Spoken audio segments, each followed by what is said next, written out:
What's up, everybody? It's time to build more crap at the studio. Today we're building acoustic paneling, and what you saw me pull out of the back of my car is some picture hangers, some 1 1/4 by 3/4 inch slat, and some 1/8 of an inch MDF. I've also got some stain and some top coat, some water-based top coat to finish off these edges. So this is molding that we're going to use to basically make a pocket. And then the last thing that you didn't see, because I ordered it off Amazon, was 50 square feet of acoustic foam tile.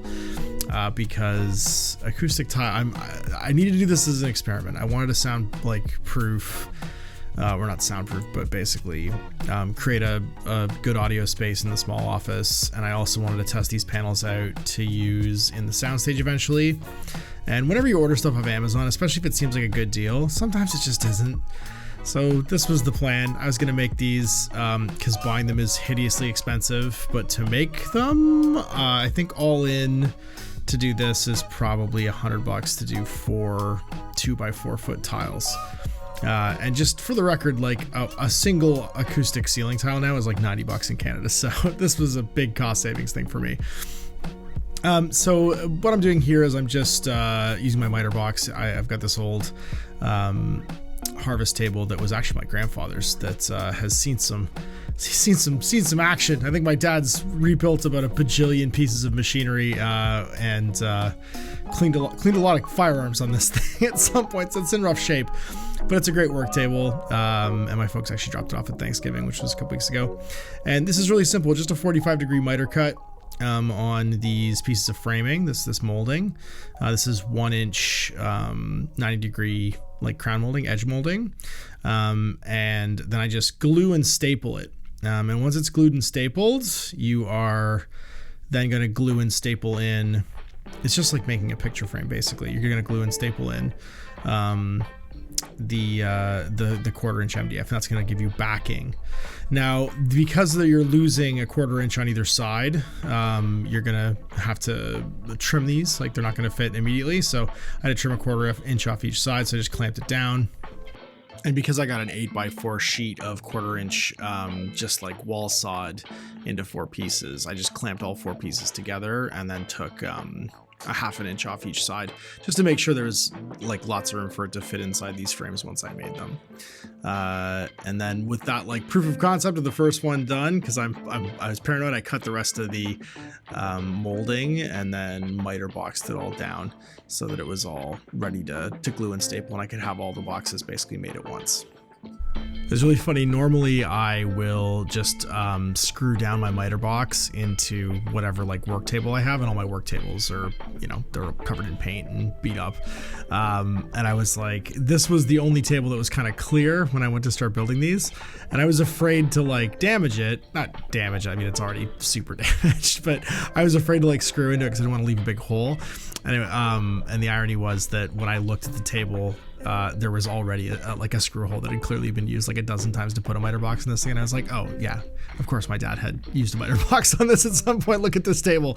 Of course he had like a screw hole that he used over and over again, so I just used the one that was already there, which I found really amusing. And now there's just like, it's, I guess, multiple generations of people have put a miter box on this table to cut and craft stuff with. That little Stanley stapler, by the way, you get a lot of miles out of that, especially if you're trying to tack stuff together, like finicky woodworking stuff like this, to let it dry. Yeah, it's like a $15 stapler, and man, I've used the hell out of it.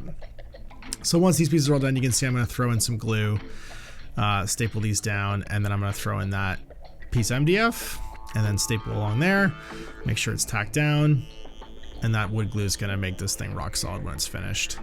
And then I tack the corners from the other side, and then leave it up to dry. And then just repeat process basically until you're done the rest of these things. Now, they are like it's good to do more than one at the same time, because they're gonna need probably an hour or two for the wood glue to really set, and then you can kind of move them around and be a little less gentle with them. because I mean, it's just staples holding it together and glue. But that's why there's kind of a benefit to doing a bunch of these all at once, opposed to waiting for them. And these are going to be 2x4 foot tiles when they're done. They will dampen a room sound like immensely, especially if you place them kind of strategically where people are projecting to when they're talking. So I pull off the miter box and then start staining these edges, and I'm just using 1000 grit, quad zero steel wool to put on this stain. I went with like a rich red, sort of cherry colored stain, just to make them kind of pop off the wall a little bit and look intentional, as opposed to having it just be a bunch of acoustic foam that was tacked to a piece of MDF. You know, you want to kind of class it up a little bit, so throwing some stain on the edge. And these were ready to stain molding strips, which means that all you had to do is rough them up a little bit with some sandpaper, and they were ready to soak up the stain real fast. Once that was dry, this is water-based top coat, like a varathane, and I went with like a satin finish. I didn't want it to be reflective or bounce any like kind of lighting or anything like that, so I went with like a satin kind of like finish overall. And then what I did was I got to make these not touch anything while they dry is almost impossible, so I built some cardboard boxes and sat them on top of those from the acoustic panel side, but with the L-shaped molding facing downwards.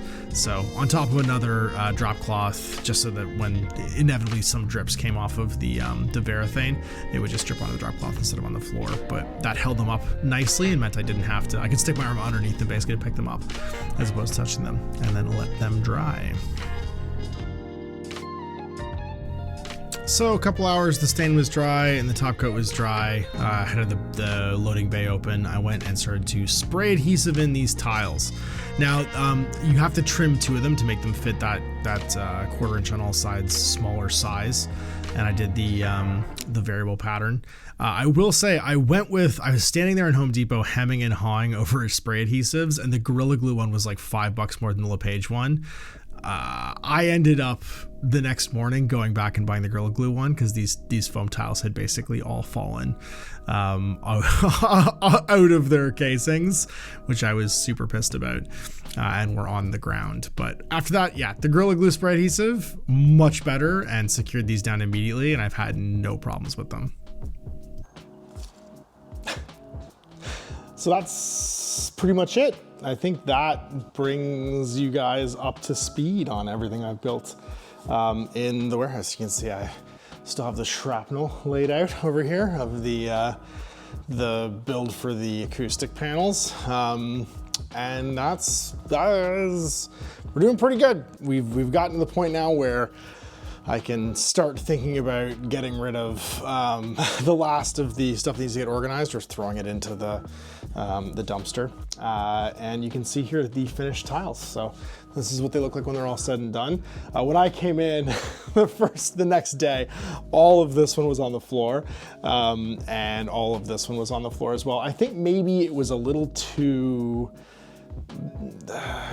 watery or something like that, and it actually got drank up by maybe it's like it was water-based, the LEPAGE one. It was like the foam itself like drank the glue, and it didn't get to adhere to the MDF, whereas this one, like, it's like more of an oil base or something like that for the Gorrilla Glue, and it just stuck immediately. So these are totally fine.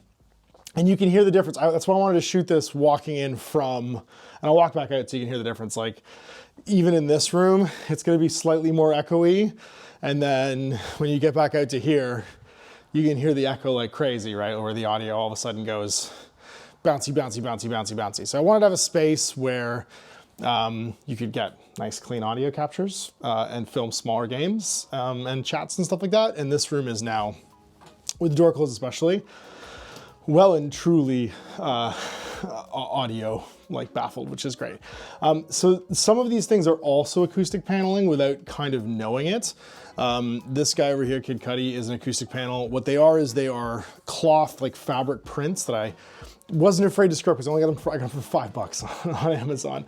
So Kid Cudi and MF Doom over here, as well as this big old Sunrise on Slaughter Beach banner that I got off the indie merch website, Clutch's website, are all also acoustic baffling. And the reason for that is I've stretched them over a frame, and I've put 1 inch batten, basically like like a cotton batten inside with them. And that means that in every direction that you're speaking when you're sitting in here, you are, let's see if I can appropriately do this now. And sit down so you guys can hear me. And then I need to lift this up. Oh, there we go. You are able to like basically just cause the audio not to bounce back at you, or if it does bounce from the direction that you're speaking, it lands on something, it's not gonna bounce again, you lose the echo a little bit. So yeah, I'm really happy with it so far. And it means that this room's nice and quiet and we capture nice, clean audio. It's been good for experimenting. I'd never done it before. I'd never made soundproofing for a room. I didn't look at any videos online. I just kind of guessed. And it seems to be working okay. Like I understand the principles and the concepts of it. I'd look that stuff up.